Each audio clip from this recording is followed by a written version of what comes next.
O nosso estudo de hoje do nosso livro Fonte Viva é o texto número 62, Devagar, mas sempre. Um texto que nos leva a uma reflexão bastante profunda a respeito daquilo que a doutrina espírita nos passa através dos seus ensinamentos. Primeiro, sempre destacando em nós a imortalidade do espírito, pela necessidade, pela importância que nós temos de ter essa ideia como uma referência real, porque tudo na nossa vida vai se desenvolver a partir desse entendimento. De um modo geral, nós conversamos naquilo que acontece no dia a dia, sempre lembrando que a nossa vida ela é muito curta, ela é muito intensa. Nós vivemos constantemente bombardeado por emoções que são provocadas por situações do nosso cotidiano. E aquelas emoções que nós não conseguimos, nós criamos situações para que elas aconteçam. Então nós vivemos intensamente esses pequenos momentos que a vida vai oferecendo, e a partir deles nós vamos então construindo a nossa felicidade, para chegarmos numa determinada fase da nossa vida e dizermos assim: eu pude viver tudo aquilo que eu queria, eu pude viver tudo aquilo que as oportunidades me ofereceram, então eu consegui viver a vida intensamente. E por causa dessa intensidade, nós acabamos criando situações dramáticas que nos trazem depois, ou que nos trariam depois, consequências dolorosas, exatamente ou simplesmente pela necessidade de viver momentos de prazer. E esses momentos de prazer dizem respeito aos nossos relacionamentos, sejam eles familiares, profissionais, acadêmicos, espirituais, religiosos, afetivos, não importa quais são. Nós sempre queremos viver essas fortes emoções. E a gente lembra, naturalmente, a música do Roberto Carlos: se chorei ou se sorri, o importante é que emoções eu vivi. Só que quando nós falamos sobre o nosso entendimento equivocado daquilo que nós observamos na nossa vida, nós nos preocupamos em viver os momentos e chegarmos ao final com histórias registradas sem a preocupação daquilo que viria depois, ou daquilo que de fato virá depois. Quando nós começamos a entender a nossa imortalidade, quando nós começamos a compreender a lei de causa e efeito, que são conceitos que nós estudamos com bastante frequência, são pilares que a doutrina espírita nos oferece nos seus postulados, mas se nós não conseguimos compreender de fato o significado desses ensinamentos, nós continuaremos intelectualmente bem nutridos, mas moralmente muito falhos, moralmente agonizando, dessa necessidade de preenchermos dentro de nós esse vácuo, essa lacuna, porque nós vivemos apenas absorvendo conhecimento sem colocar em prática aquilo que nós aprendemos. Então, entendendo inicialmente, nós somos espíritos imortais, significa que tudo aquilo que nós fizermos hoje terá uma repercussão amanhã. E esse amanhã é interminável. Não é aquele amanhã que chega um dia em que tudo acaba, em que tudo para. Tudo vai sempre se sucedendo, tudo vai sempre tendo uma sequência e uma consequência também. Por isso, então, quando nós temos atitudes mais ponderadas, atitudes mais equilibradas no nosso presente, nós conseguimos construir esse futuro a curto prazo, a médio prazo e a longo prazo mais sereno, mais tranquilo, mais sólido. Porque as ilusões que nós criamos, as fantasias, elas se desfazem diante da realidade. É exatamente por isso que se chamam ilusões e por isso que se chamam fantasias.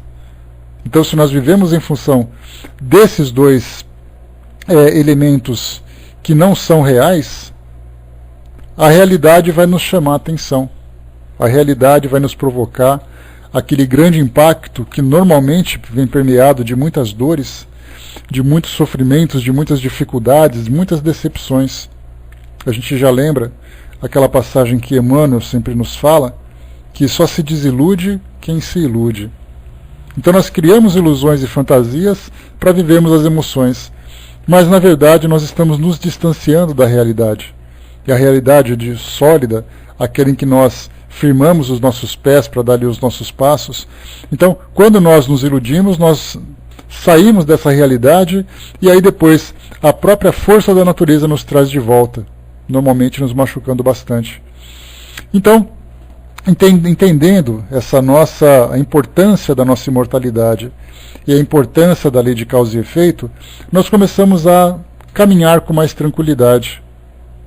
Algumas vezes a gente assiste a um campeonato, por exemplo, de uma maratona, e nós vemos alguns atletas que disparam na frente, desesperados para poder assumir a ponta da prova, enquanto que aqueles mais experientes, aqueles mais treinados, vão gradativamente controlando os seus passos, para quando chegar no momento certo, dar ali a arrancada para chegar no final. Mas eles vão dosando, enquanto que aqueles que dispararam na frente vão inevitavelmente caindo pelo meio do caminho, vão desistindo, vão se cansando.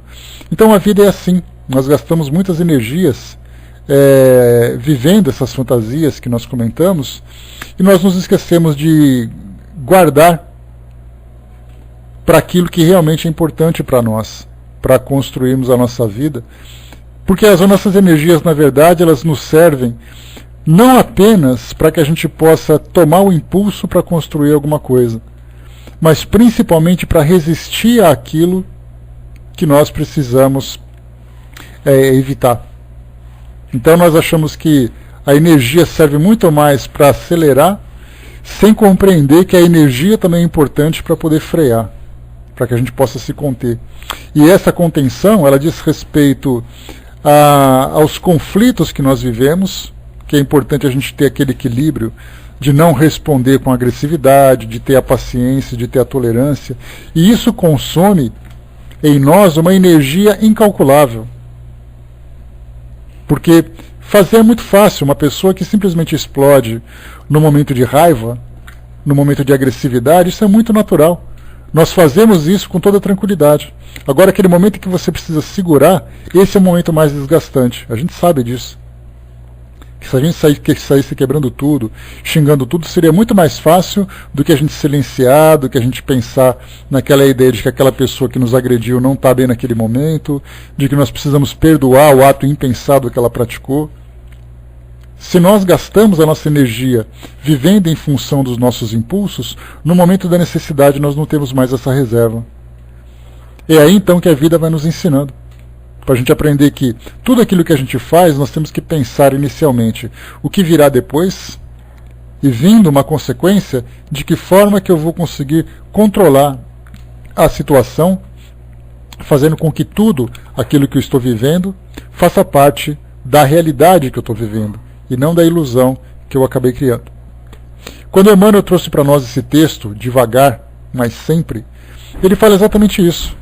Da capacidade que nós temos de dosar as nossas energias, de dosar as escolhas que nós fazemos, das nossas atitudes, da análise daquilo que nós estamos vivendo. Temos a capacidade de fazer um planejamento em cada um dos prazos que nós temos, aquele planejamento de algo que está para acontecer, algo imediato, algo que pode acontecer daqui a alguns dias, ou que vai acontecer daqui a alguns dias, e aquilo que vai acontecer durante o longo prazo.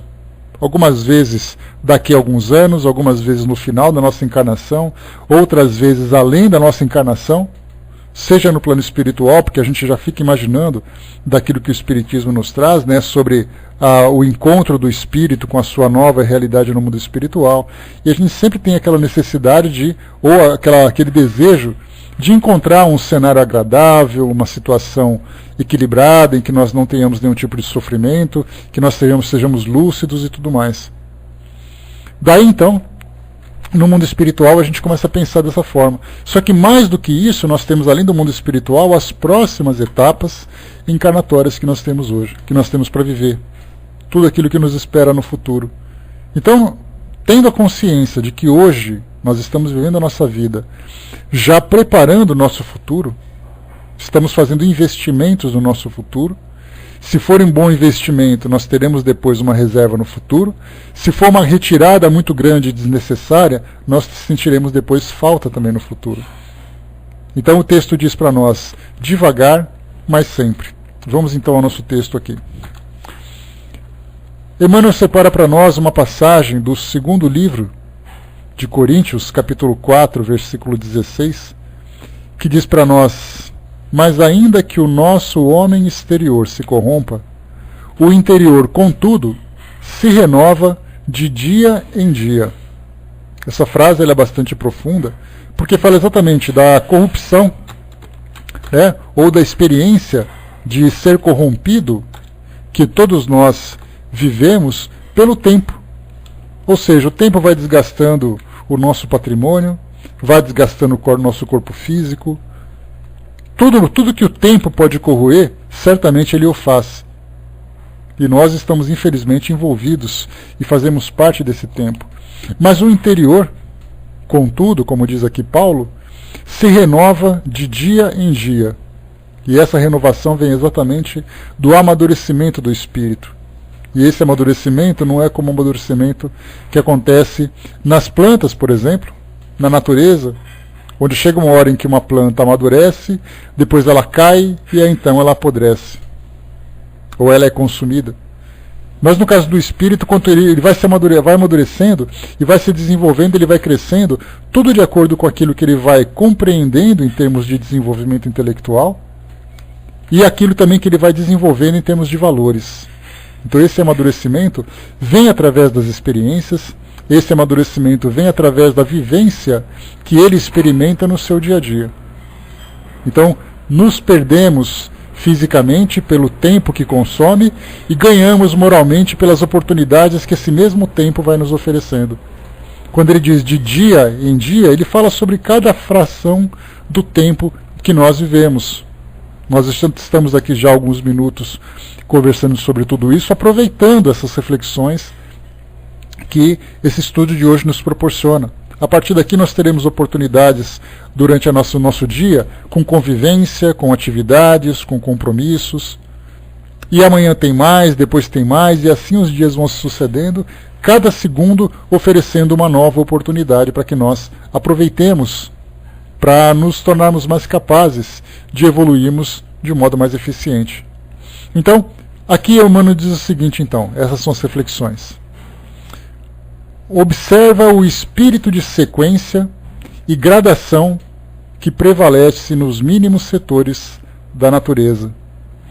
Nada se realiza aos saltos, e na pauta da lei divina não existe privilégio em parte alguma. Enche-se a espiga de grão em grão, desenvolve-se a árvore milímetro a milímetro, nasce a floresta de sementes insignificantes.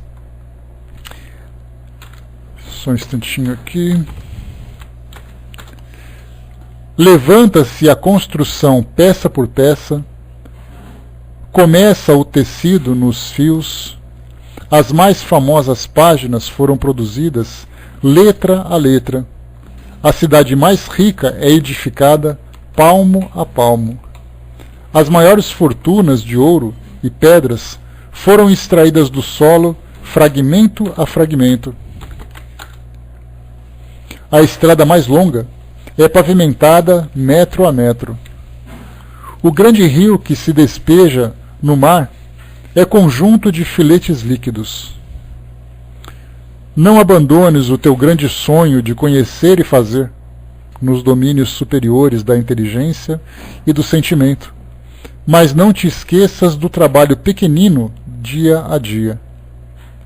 A vida é processo renovador em toda parte, e segundo a palavra sublime de Paulo, ainda que a carne se corrompa, a individualidade imperecível se reforma incessantemente. Para que nos modifiquemos, todavia, em sentido oposto à expectativa do alto, é indispensável saibamos perseverar com esforço de aperfeiçoamento em vigilância constante, na atividade que nos ajude e enobreça. Se algum ideal divino te habilita o espírito, não esqueça o servicinho diário, para que se concretize em momento oportuno. há ensejo favorável à realização, age com regularidade de alma voltada para a meta. Há percalços e lutas, espinhos e pedrouços na senda, prossegue mesmo assim. O tempo implacável dominador de civilizações e homens marcha apenas com 60 minutos por hora, mas nunca se detém. Guardemos a lição e caminhemos para diante, com a melhoria de nós mesmos, devagar e sempre. Então aqui, bom dia, Rô. Então aqui quando Emmanuel começa na primeira frase, falando que nos mínimos setores da natureza, o espírito de sequência e de gradação prevalece, ou seja, tudo o que acontece vai se desenvolvendo com o tempo, respeitando o seu desenvolvimento natural, submetido àquelas leis da natureza que algumas nós conhecemos, outras nós desconhecemos. O que motiva, por exemplo, uma semente a se desenvolver, nós falamos que é a vida. Mas aí vem aquela pergunta que nós já fizemos outras vezes, de onde vem a vida? É aí que a ciência acaba depois empacando, porque ela não consegue avançar além daquilo que o microscópio mostra. Mas tudo isso, essa vida que surge aqui no nosso mundo, esse princípio vital que anima tudo aquilo que é vivo no nosso mundo, anima, mas respeita também o seu próprio tempo. As árvores alcançam o seu tamanho, os animais se desenvolvem, nós, como seres humanos, como seres também biológicos, também nos desenvolvemos no nosso tempo. Então tudo acontece nessa marcha gradual e constante, sem que nada possa interromper. Aí nós dizemos assim, mas se nós destruirmos, isso vai acabar. Na verdade, a lei de destruição fala para nós que toda destruição nada mais é do que uma transformação. E aquilo que é vivo continua se desenvolvendo, continua evoluindo a partir dessa vida. Só um instantinho, pessoal, por favor.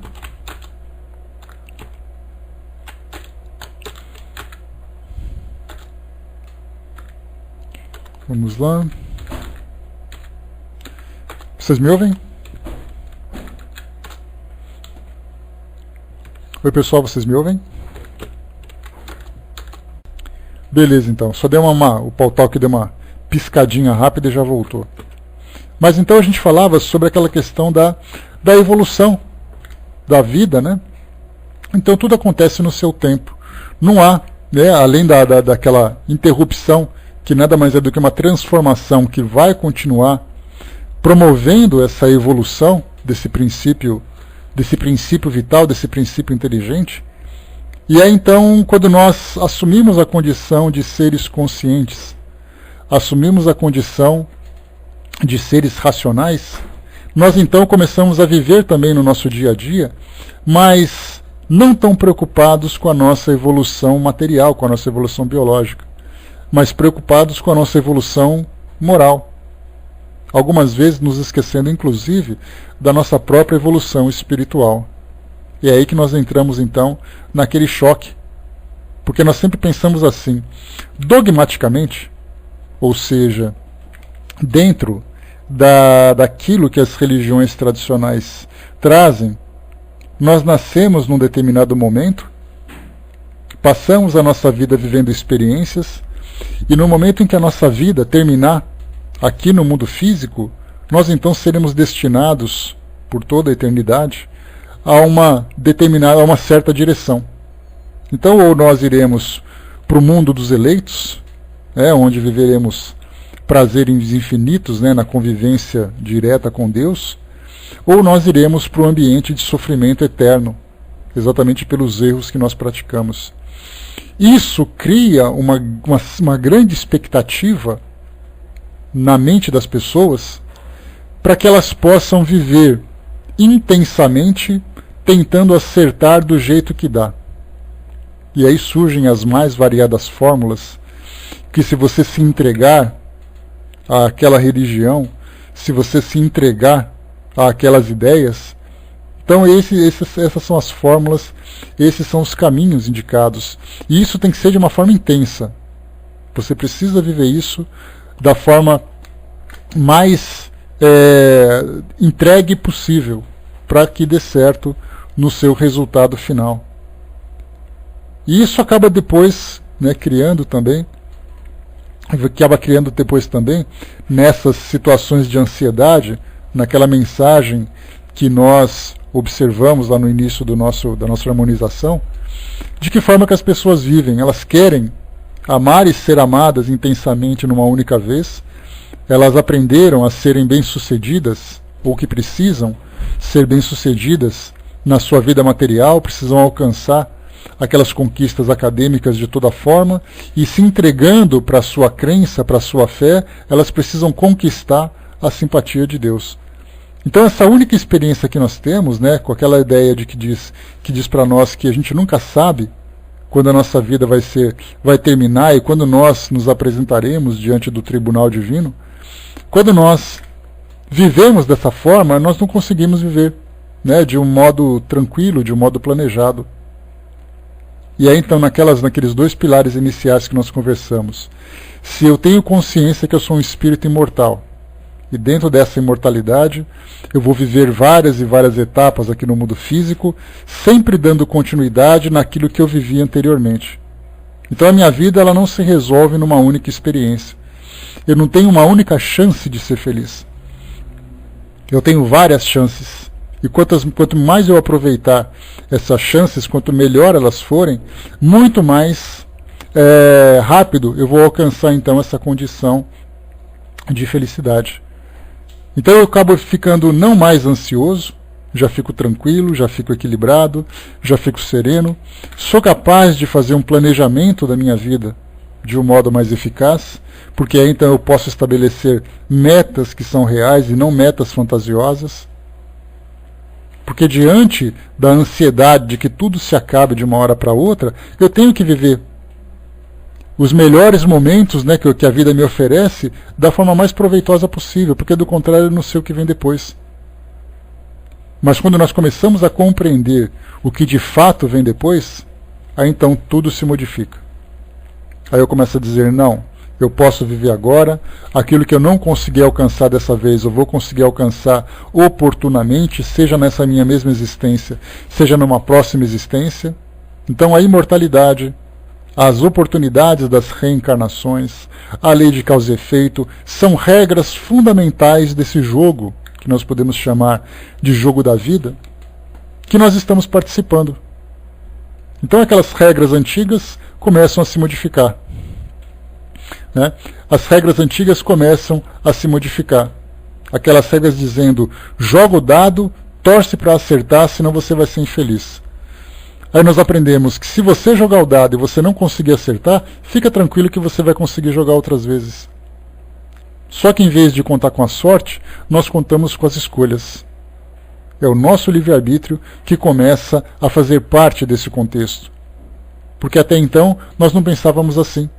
A ideia que nós temos hoje é que você deve se entregar completamente a uma determinada ideia, a uma determinada filosofia e deixar que ela te leve para que você acerte.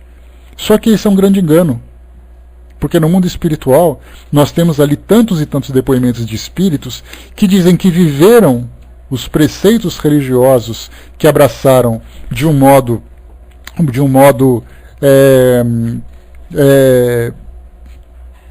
completamente entregue, vamos dizer assim, e mesmo assim acabaram sofrendo no plano espiritual.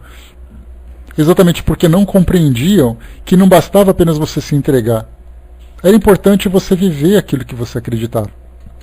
Felizmente no mundo espiritual, esses espíritos que acabavam errando muito mais pela ignorância do que pela intenção, eles são orientados a terem paciência, são orientados a compreenderem, a promover um recomeço, a promover uma continuidade. Então tudo isso acontece no plano espiritual, coisa que nós não compreendemos, ou que nós não conhecemos. Achando, por exemplo, que todos nós vivemos aqui e a sorte nos recebe no plano espiritual, não seja que Deus quiser. E na verdade não.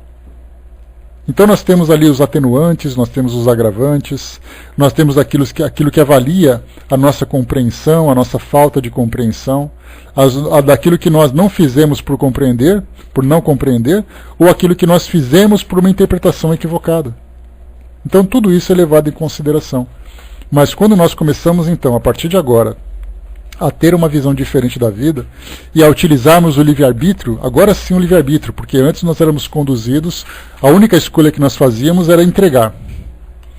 A partir dali nós não fazemos pelo medo, eu tenho que fazer porque está escrito, eu tenho que fazer porque me disseram.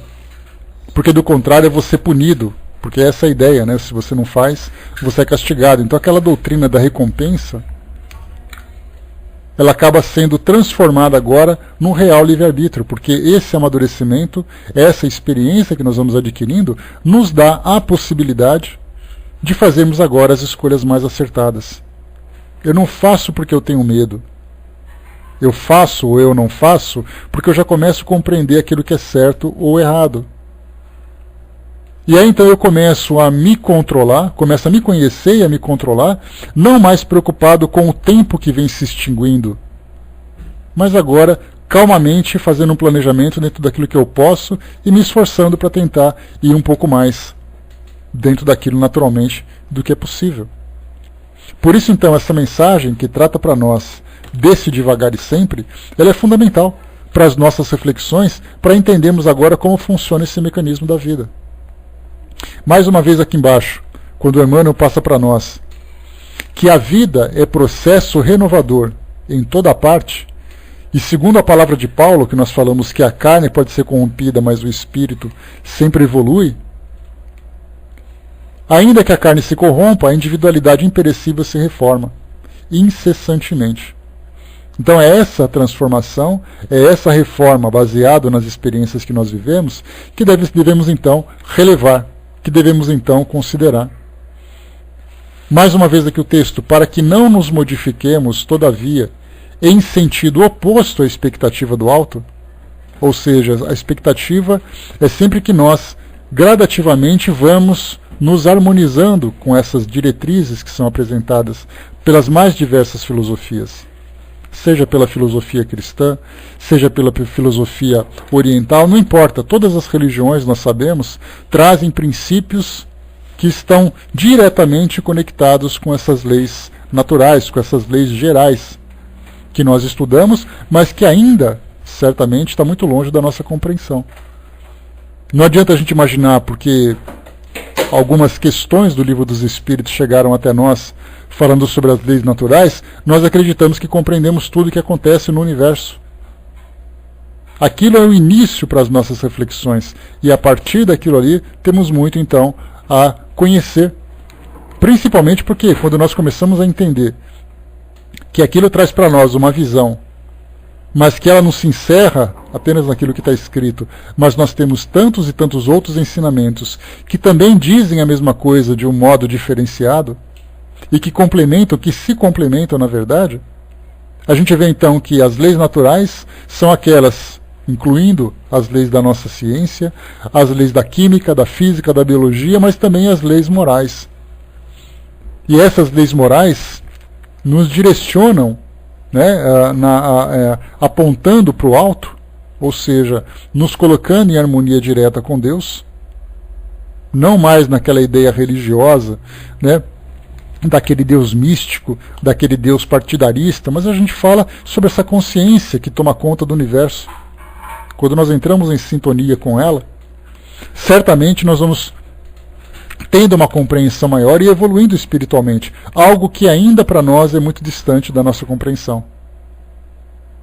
Mas aqui dizendo, para que não nos modifiquemos em sentido oposto, é indispensável, ou seja, para que nós façamos a coisa certa, saibamos perseverar com esforço de autoaperfeiçoamento, em vigilância constante, na atividade que nos ajude e enobreça. É aí que a gente começa então a analisar tudo aquilo que a vida vai nos oferecendo. Começamos a entender então o que os relacionamentos podem me oferecer, o que as atividades que eu realizo na minha vida podem me oferecer. Nós conversamos, eu acho que foi na semana passada, quando trouxemos aqui as expectativas que nós criamos, principalmente fazendo comparações. Eu começo a analisar a minha vida baseado naquilo que o meu vizinho, que uma pessoa do meu trabalho, que uma pessoa familiar, conhecida, acaba tendo. E aí eu fico frustrado, porque eu penso assim, poxa vida, o outro conseguiu tantas coisas e eu consegui tão pouco.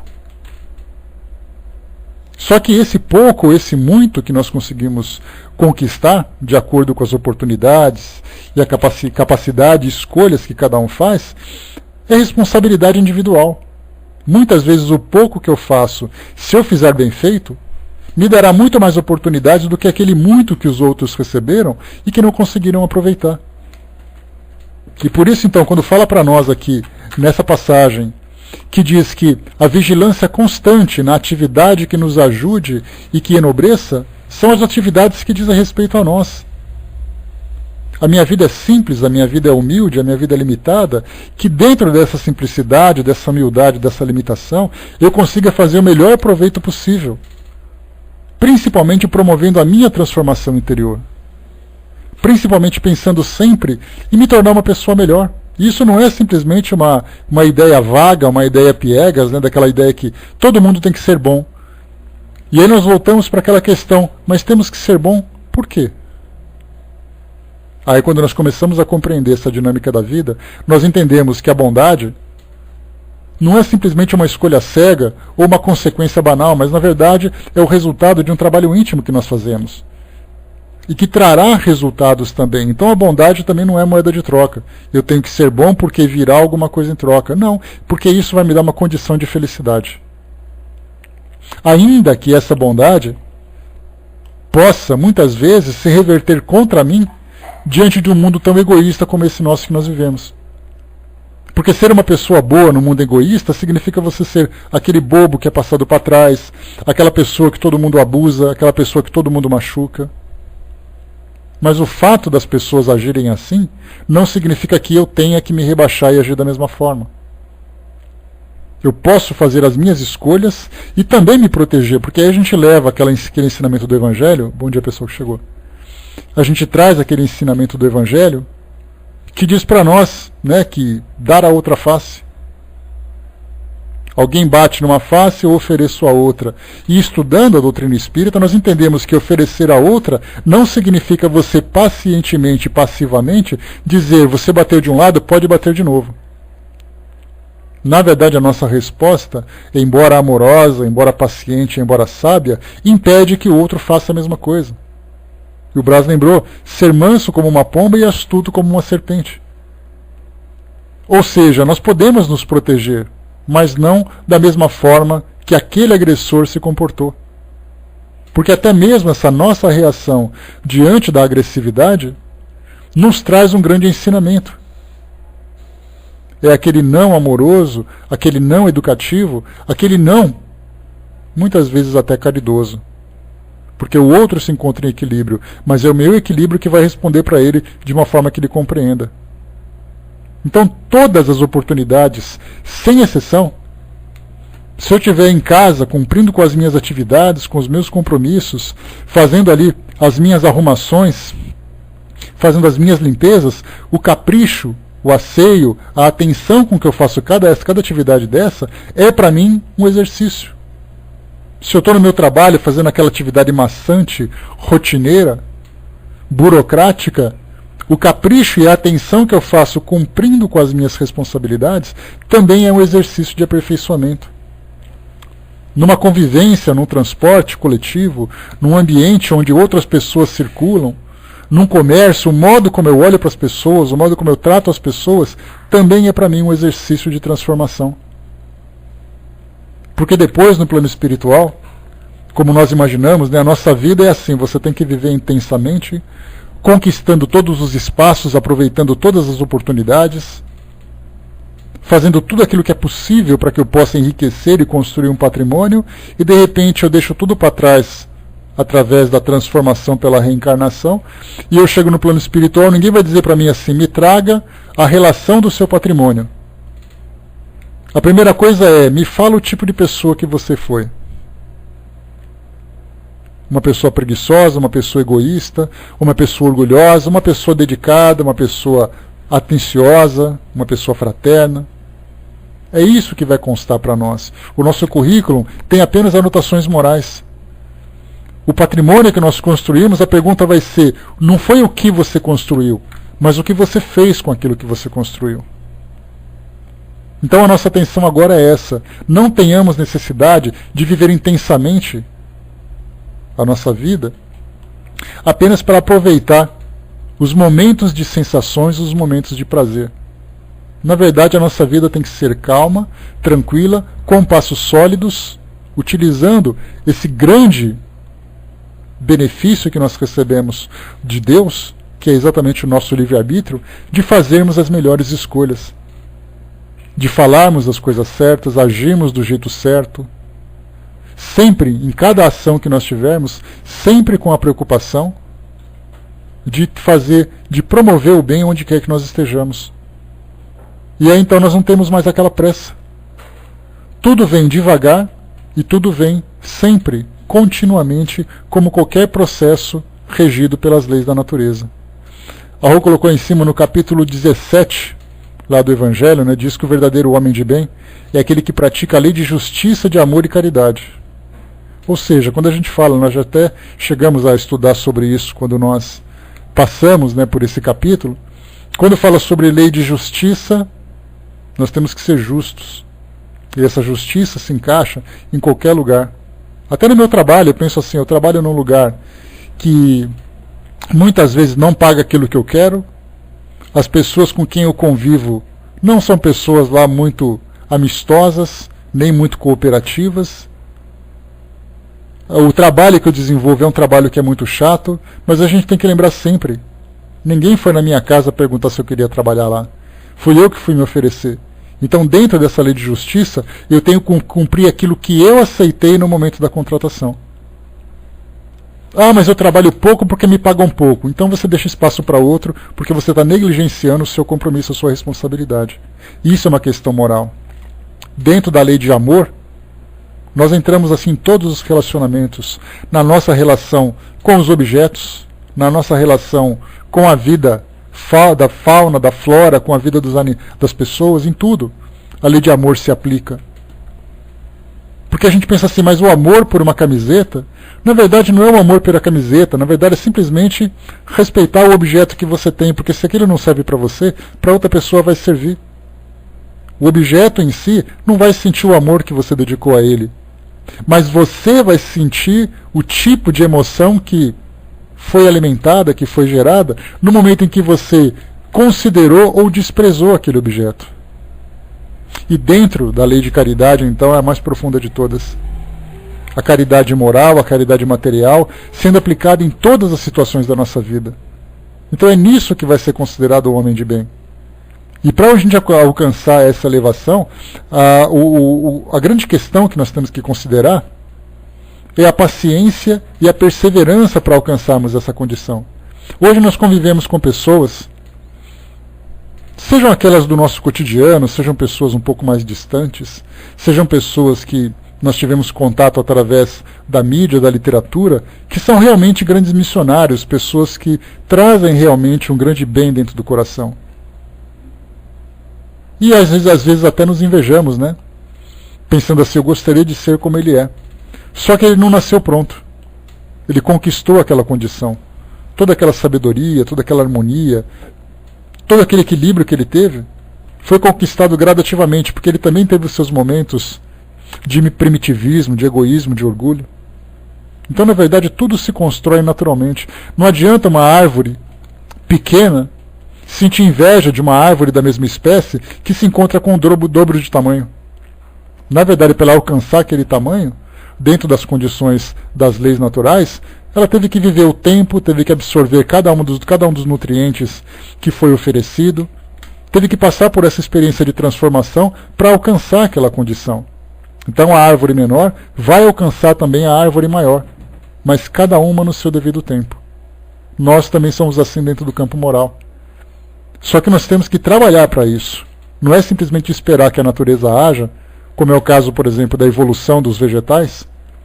Imaginar que basta você regar, você nutrir, e você oferecer as condições do ambiente para que ela possa se desenvolver, que ela vai crescendo, crescendo, crescendo. O nosso corpo é assim.